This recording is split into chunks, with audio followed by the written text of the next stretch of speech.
Hey Moonlovers, welcome to another episode of All Things Moon, Lunar Wisdom for Everyday Life with myself, Kelly Jones. And it has been a couple of weeks, and I cannot believe it's like 2 weeks since the last new moon that we had. And all of a sudden, we're at a full moon. That 2 weeks went like a flash. And there is a very strong Uranus energy today. So Uranus doesn't do time like Saturn. That's Saturn's job. Uranus is very quantum, and it really does feel like time has sped up. Since Uranus entered Gemini, what a roller coaster ride it has been. So just before I crack on, I think those of you that have been following me will be really pleased to know that 2 weekends ago, I have been busy having a new bath finally fitted after 3 months with no bath or shower. And I've also had my kitchen painted. So even though we have some huge slowing down retrograde energy coming up this week and we're still in it, personally for me, I feel like that place where I was super, super stuck is finally having a little bit of forward momentum. So you could probably tell that I am relieved to have been able to cleanse my energy in a bath of hot water with some beautiful bath salts. So anyway, enough about my bathroom habits and stuff. Let's get to the subject in hand. So tomorrow we have a full supermoon in Taurus. Now, I think that a lot of the time now things like blue moons and blood moons and super moons are used in the media to bring some strange attention to the moon and like to get people looking up and wondering what's going on, which is, from my perspective, is amazing. We need people to be looking up because there is so much to notice up there. If you spend all your time looking down here, what are you missing? But I do think it gets sensationalized a little, is what my point is.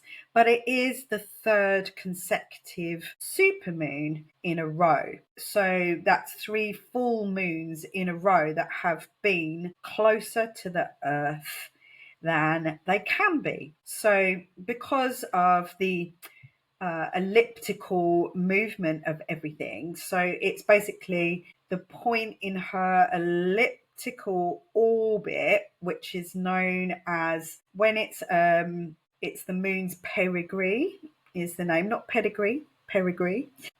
And it's when she's nearest to our planet is when she's called a super full moon. Yeah, it's when she can appear to be up to 14% larger and 30% brighter. And let's just hope that 30% brighter will be how we can all be feeling during and after this full moon. I'm not sure that we all want to be 14% larger, but I'm sure there are some people out there who would like to be 14% larger. But I'm wishing the brightness on us anyway. We have had Venus in a square to Jupiter, and that's just coming out. That's just sort of kind of gradually widening. But we have just had Venus, which is the ruler of Taurus, and we know that Taurians love food. And Venus and Taurus together, they love sensual things that nourish us and make us feel all like, what I call eating for security, emotional eating. And with that square to Jupiter in Cancer, Cancer, the sign that most needs to feel secure. With those two squaring off, the chances of overeating and being 14% larger have been have been much higher in the past few days, and that is gradually waning off now. So let's focus on the 30% brighter, that illumination of that full moon as she gets super, super close to the earth. And this is not unusual. It does this all the time as the moon is moving, just like the earth, and everything is moving. The cycles of planets, the air, the breath, the blood, everything, energy is moving all the time. So it's not anything extraordinary to have a supermoon, but it does give us access to the energy of it more strongly. So we can really tap into it. So if you are here and you're listening to this, then you are going to be much more aware of this energy that we can tap into more than somebody who isn't here and isn't aware.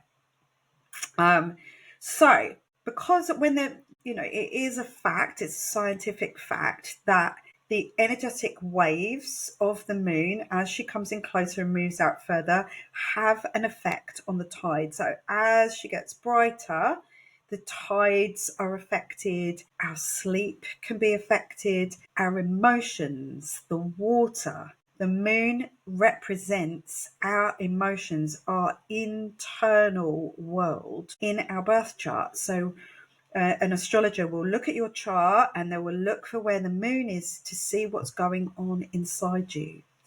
So our intuition, all things that happen in the dark, in the unconscious, the yin, the feminine, all of those things, they are all related to the moon, the body, the people. So the moon does have an effect on how we are feeling, how we are sleeping. It's also been there has been, we've just had the Saturn and Neptune drift back into Pisces. So at this full moon, maybe our dreams would be stronger as well. Because Scorpio season, which is with the sun, on a full moon, the sun is always opposite the moon. So it's the sun, the light from the sun, that's illuminating the face of the moon. And the sun is still currently in Scorpio. We've just had Swain, or Halloween, as some of you would know it. But it's that time when the veil between worlds is at its thinnest. So that's why, this celebration of the Day of the Dead, where I went outside the other evening to the dustbin outside, and my neighbour was standing up on her balcony, and she was completely dressed up as the Day of the Dead and gave me a little fright, and then a laugh.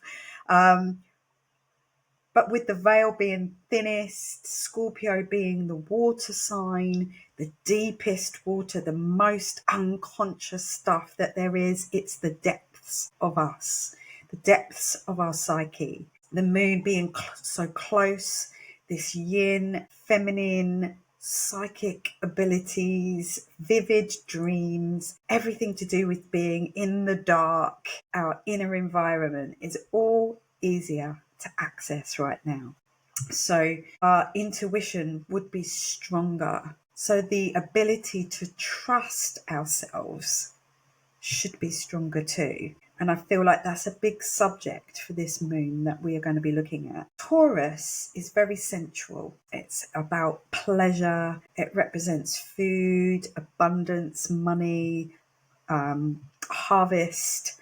It represents, as I said, it's ruled by Venus. So what we value, our desires. It's about, about wealth, about love, about beauty. So Taurus is really, if you think it's about touch, it's the tangible, it's the sensual, it's the earth, it's what we can lay our hands on. It makes it more possible for us to make the magical into something practical. So my title for this full moon is practical magic, because Taurians generally tend to be very practical people. It's very much in tune with our sort of day-to-day lives. And so it's about, turning that alchemy of the Scorpio energy, that feminine, intuitive magic, into something practical, tangible, and doable. The sun in Scorpio, it gives us sort of a desire to feel empowered, because Scorpio subjects tend to be very connected to the planet Pluto, which is all to do with the power of things, power over something, our own self-power. It brings awareness to, it's illuminating where we've given our power away. So it was only just recently that I said, I was having a conversation about a friend is very affected by everything that's going on in the world, and it's really causing her to suffer. To suffer. Her health and her well-being is suffering because she is a giver, she's a carer, she's a light worker. She looks after animals and she's dedicated her life to that. And then when she's not at work, she's absorbing all what's going on in the world. And I said to her, these people that seemingly have the power, if they came to your front door and knocked on your front door and said, "We're here to take your blood," would you give it to them? No, you wouldn't. So why give them your energy? And I said, I really do believe it's not the people that have power over us that are the problem. It's those of us who are giving our power to them. That's the problem. And I would say that that is the majority. In one way or the other, we feel disempowered and we feel powerless, or we have given our power away to something, someone, but ultimately to that big picture. We just have Mars entering Sagittarius today, and that is really going to highlight action that we want to take over that big picture of things. Our ability to be motivated by the big picture is going to be much stronger because we have an opposition to Uranus, which is causing that rebelliousness. So this sort of power to the people feeling would be very strong today and tomorrow. The moon representing the people. Where have we given our power away on this earth? Whew, went off on one there. So how can we turn our magic into something practical? So that's something that we're going to be looking at on our online moon ceremony tomorrow. We're going to dive in a bit deeper. I'm already 13 minutes in and I've barely said any of what I want to say. So if you really want to dive deep on everything, then please do join me tomorrow night or ask me for the recording, because you'll get a lot more information on there. And it barely costs anything. I keep the price really, really low so that anybody can come and join. I'm not pricing anybody out. So you get a free podcast with a bit of information. You get a really, really, really reasonable, easy to afford moon ceremony every 2 weeks with a lot more information. So that if you can't afford to dive deep into your birth chart, at least you can start to learn gradually over time about your own chart and about astrology and about the moon, and getting to understand ourselves and the big picture of things more deeply. So the sun in Scorpio, desiring empowerment.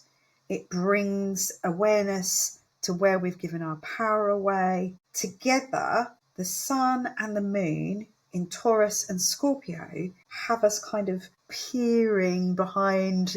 It's like that curtain. We just peering through that voile curtain of our unconsciousness and looking to see and ask if we can trust ourselves and if we honestly trust in life. So I really want us to dive deep into that, and there's so many ways that we can do that. and look at where we haven't been trusting ourselves, or where we have been giving our power away. Scorpio is also one to hold a grudge forever, for all eternity, through lifetimes. So, where have we been holding a grudge that is maybe keeping us in a frequency that we need to release ourselves from? Because that grudge that we hold against somebody else isn't really affecting them, is it? It's in us. It's in us. We need to let that grudge go. I have a full moon ceremony tomorrow night at 8 till 9:30 p.m. That's UK time. It is on Zoom. All you've got to do is, I'll put the link in the show notes. All you've got to do is go to my website, book on, show up, bring your journal, make yourself your favourite herbal brew, maybe bring a candle and a crystal and whatever, maybe make your own little altar if you want to. You can keep it very, very simple. You can dress cozy because we do it at 8 till 9:30 in the evening, so you can go straight off to bed. And of course you can have the recording as well. And what we'll be doing is we'll be releasing what may be in our way of accessing our own internal magic, ways to ground ourselves into our bodies, how to slow down in the midst of this chaos of the world at the moment, and of course to show where this lunation is going to be showing up for you personally. So we'll have a look. You need to know your rising sign. If you don't know your rising sign, then please do write to me, and I can tell you how you can find out for yourself, or I can find out for you. And then when you show up, you've got your rising sign, and we can have a look where every single full moon and new moon is going to be highlighting different areas of your life. So I can tell you which house area it's going to show up for you. We have a look at that.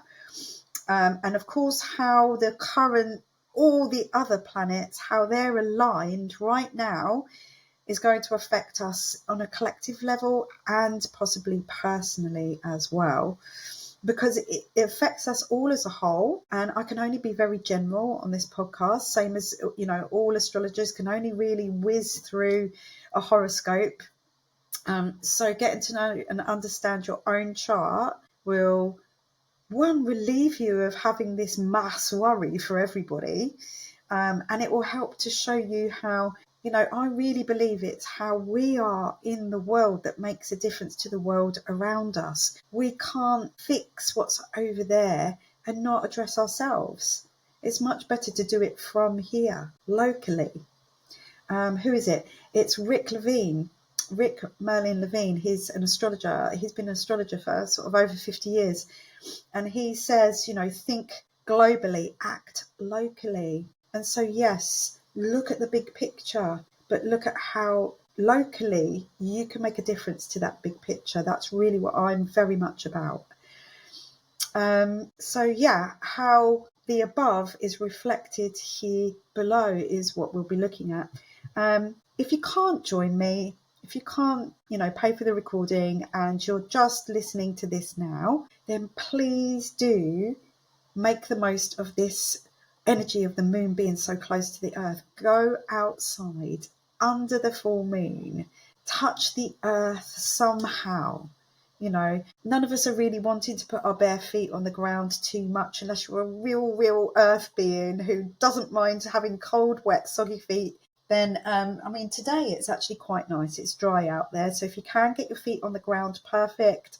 But maybe just touching with your hands onto the earth, onto a tree. It always sounds a little bit woo when we're saying that, but that's because, the pagans got cast out and made to be bad people and everything made to be ridiculous, and that we had to trust science and books and education and stuff, and we've lost our wisdom and we've lost our instincts, so go outside, get in touch with what is real, because that will ground you. It will bring you into the present moment. Allow yourself to be present. Give yourself permission to believe that everything is possible. My latest mantra is, how good can it get? Because I've got the evidence of asking the opposite of that. If you keep asking that, that's what you're going to see. That's what you're going to. It's like the yellow car game. You know, when you're trying to spot yellow cars, the more you look for a yellow car, the more you see a yellow car, and then you start seeing them everywhere. So the same applies. It seems very simplistic, but it is simple. We make everything so complicated. Taurus is about simplifying. Strala Yoga is about simplifying. Tara Stiles, the creator of Strala Yoga, is a Taurian. Practical magic, ways to simplify, to bring ease and calm, softening, allowing the wind to blow. The trees don't resist the wind. We resist the wobble, we resist. But just stopping for a moment and letting your breath move you, noticing that everything is continuously moving and changing, yet trusting that, you know, I have this big cheese plant which you can't see behind me, but there's some new leaves coming out, and they seem to kind of take ages and ages and ages, and there's one leaf that I'm slightly worried because it doesn't look as healthy as the others, but the whole plant looks so healthy that I'm sure I'm just going to trust that that leaf is going to end up looking just as healthy as the others. I have a little tiny version. Maybe I'll just switch my camera. There you go. Look, it's all shiny, but can you see that little floppy one at the top there? Slightly worried about him. But I'm just going to trust he's going to be okay because I've not done anything different. The plant is good.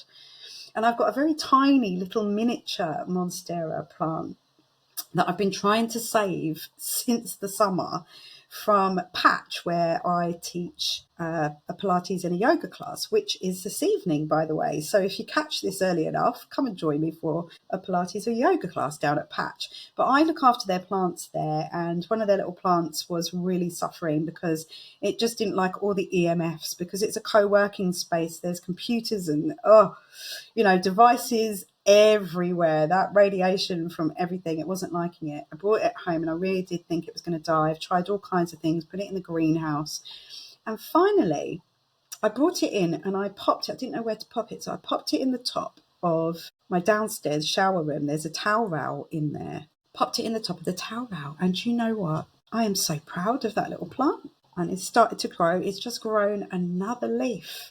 So, trust that nature knows what it's doing, and just sometimes it doesn't work. So, just like everything at the moment, it becomes compost so that we can grow something else from it. And that in itself is nature's magic, isn't it? It's practical. This has died, so let's make it into something new. Okay, Taurus teaches us patience, softness, not to force, to trust, like the leaves unfurling, letting your breath move you. Venus currently is literally waiting at the door of Scorpio, so she's at the end of Libra, and I suggest that we use this Venus in Libra energy, particularly today with Mars. Mars has just entered the fire sign of Sagittarius, the free-spirited one, the one who wants to go on an adventure, the truth-speaking, blunt-speaking Sagittarius. Mars has just entered fire and immediately opposes Uranus, the rebel, the free-spirited one, the maverick, the unexpected. So anything could come out. Mercury is already in Sagittarius, the truth-speaking one. Mercury, the communicator. Yeah, so we can see lots of, oops, it's just come out of my mouth happening today. That grudge that we've been holding on to forever, Scorpio, for eternity, that could come out in like a bolt of lightning today. So really tap into these last moments of Venus in Libra to bring some loving peace, harmony, and balance to our communications. Venus is the ruler of Taurus, the ruler of the moon. She'll soon be diving like a siren into the deep, dark waters of Scorpio, the cold waters of Scorpio. So, in the quiet shadows, she will be facing her fears there. And most importantly, bringing up these realizations of worth, her value, her abundance. Taurus is about abundance, yeah. Money, Venus, value, wealth, worthiness, how we value ourselves. I suggest we take a moment to appreciate all of our material comforts that we have. You know, go round your home and see how much you really have instead of being in that place of lack. You know, you don't have to push and force yourself to feel worthy. You don't need all the things to be worthy of love, to feel abundant. Timely, on Samhain, on Halloween, 31st of October, talking of cycles, the 7-year cycle came to an end for me. And it was 7 years to the day that I sold Hummingbird, my Pilates and yoga studio. 7 years. Any grudges that I may still be holding, it's time to release them. Yeah. When I sold Hummingbird, I didn't realize I was also basically sold my identity, my security, my worth. That's how it felt at first. The very next day, I sold who I had been, what I'd been doing, what I'd created. It was all gone, and there was just me left. And none of that was relevant anymore. And I've spent all this time talking about, I used to, I owned, did, yeah. You know, it was also around the same time, the thing that led up to me selling that was the loss of my dad. So it was double security, him leaving. So he left me the security of money, but I feel as though, you know, what I was doing, particularly being with my Virgo moon being in my house of career, to feel secure, I need a career. I need to be of service. And I gave that all away. Pretty much, not for very much money, really, in the grand scheme of things. So I was talking about this yesterday when I was teaching a Pilates reformer class, because I had a whole class in front of me of women who were up here in their heads. They weren't in connection with their bodies.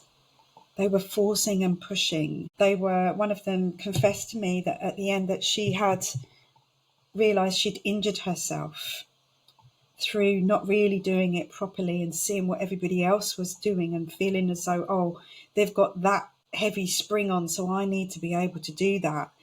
And she was forcing and pushing herself to do something her body wasn't ready to do. And so I had a good chat with her about, you know, burnout doesn't mean that make us more valuable or worthy. It really doesn't. So these are all things that we want to focus on around this moon. What do we need to release around this subject?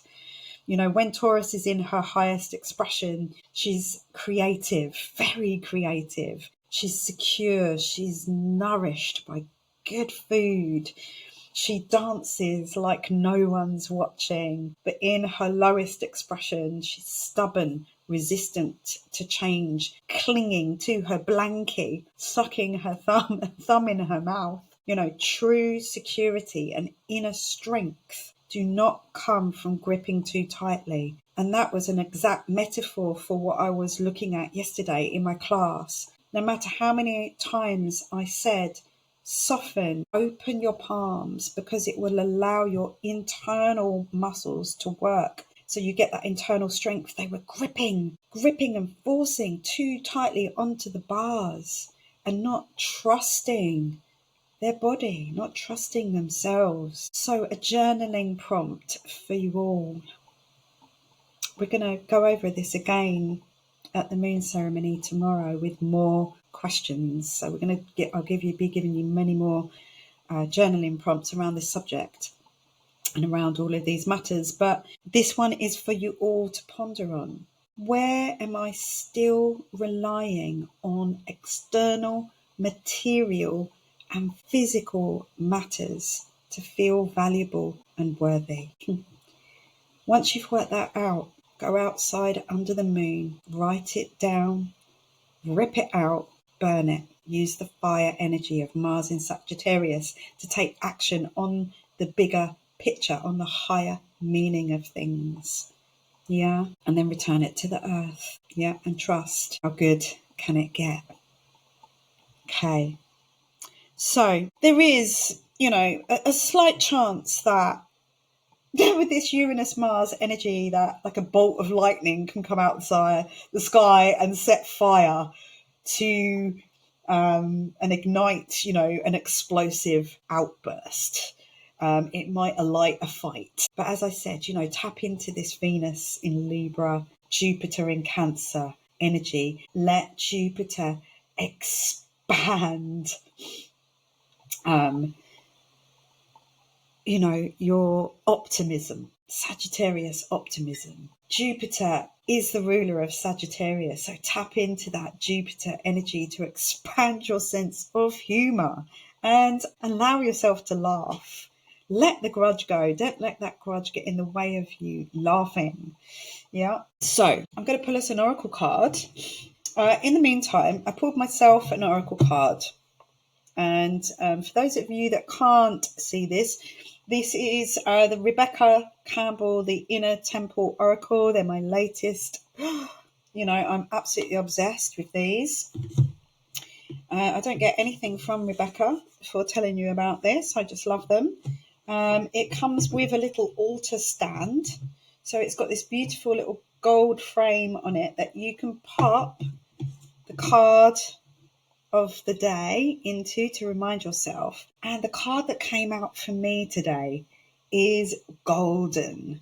And I was looking straight at a photo of my dad up on my desk here because of all this subject of everything that I've been talking about on this podcast, my worth, my value. And I looked at my dad and I said to him, come on, Dad, how good can it get? And a card flipped out of the deck, and it was the golden card, which is the most auspicious card in the deck. And it really is about, I won't read it all, but it's basically, it says here, our grief shows us how much we love, and our souls came here to truly live. So that was a message from my dad in itself. However, there may be moments in our life where it seems like we're given a golden pass. Everything opens up and seems to go right. So it's times like this we must embrace every single moment, celebrate our wins, sing at the top of our lungs just how grateful we are.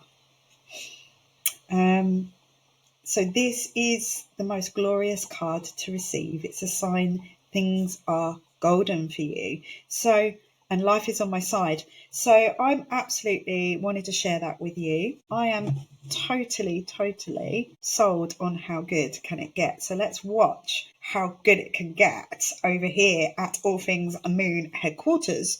But let's see what the Oracle has in store for you. Now this past week, I have this Samhain and Halloween time has been amazing in Chelmsford here, because for those of you that don't know, Chelmsford and Essex were some of the biggest witch trials in history. The last witch trials in history. The last witches were hung here in Chelmsford, in my hometown. And I've always wondered why I've been stuck in Chelmsford. And I had a past life regression once, and it came up with me spitting and having this memory of waiting to go up to be hung, and the baying crowd and me spitting at everyone, shouting out, I'll be back. And so Wednesday evening, I went to an amazing talk called The Original Essex Girls. And it was 4 women who, between them, have researched the Essex witch trials. Sidmore, she's written about 13 books.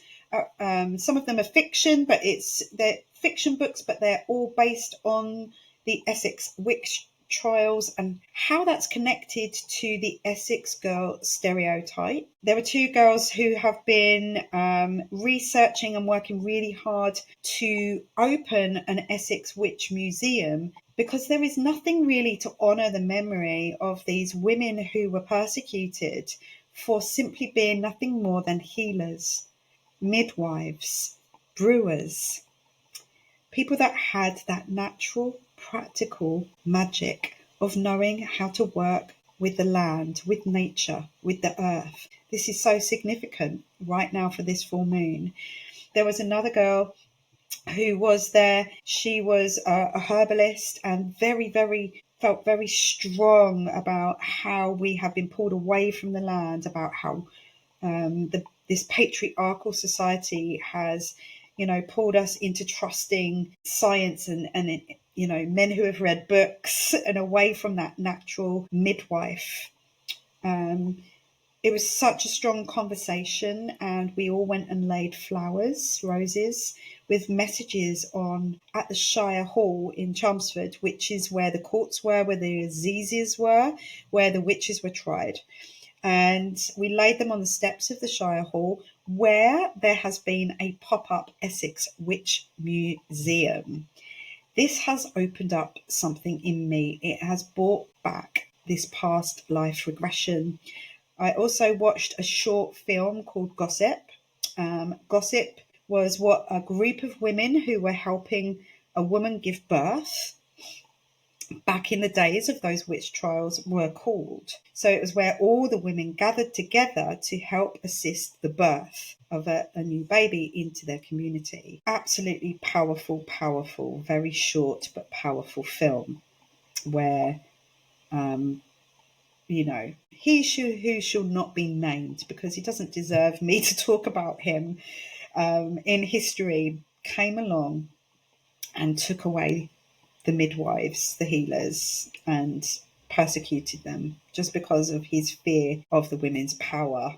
But anyway, I'm not going to get on that soapbox. What card did we get? But anyway, it's opened up something in me. So I am diving deep into studying the astrology of all what I've just been talking about. And so watch this space for that to come up. Okay, so the card that came out, and it came out this way. It's got inner summer at the top. It's a double card, and inner winter at the bottom. So the inner winter is to do with the, going inside, the evenings getting darker, the nights getting longer, the unconscious, the yin, the feminine.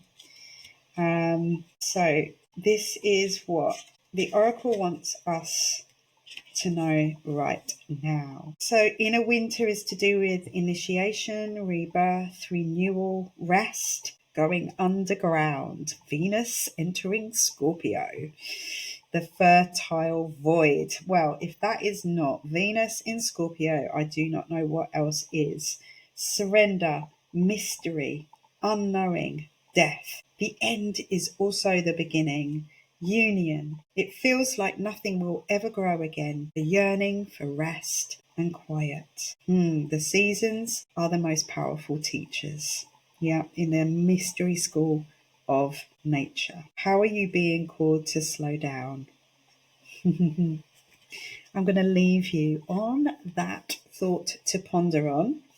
And hopefully you can join me tomorrow evening online on Zoom for a full moon in Taurus ceremony where we will dive deeper, we will do some journaling, we will pull some oracle cards whilst you're journaling, we will meditate, and we will do a ritual together. And I will share with you which herbs and crystals and potions and things are supportive for us through this time. Full moon blessings to you all, and I will see you all next